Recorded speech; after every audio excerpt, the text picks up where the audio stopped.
سلام علیکم برادرای اهل اسلام. عید شریف رمضان با همتون مبارک باشه. این امروز ایده خلق همه میده و کلان اید کدیسه.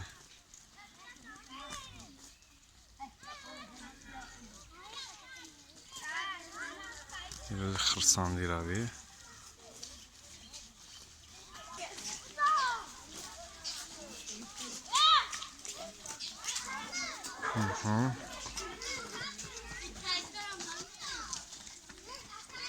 خونه ما بچه ها مکسا مرحمت دیدیم. خرسندی گلک را بینید.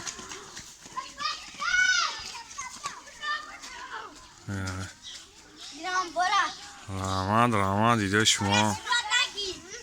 اینها برادرای اهل اسلام ایده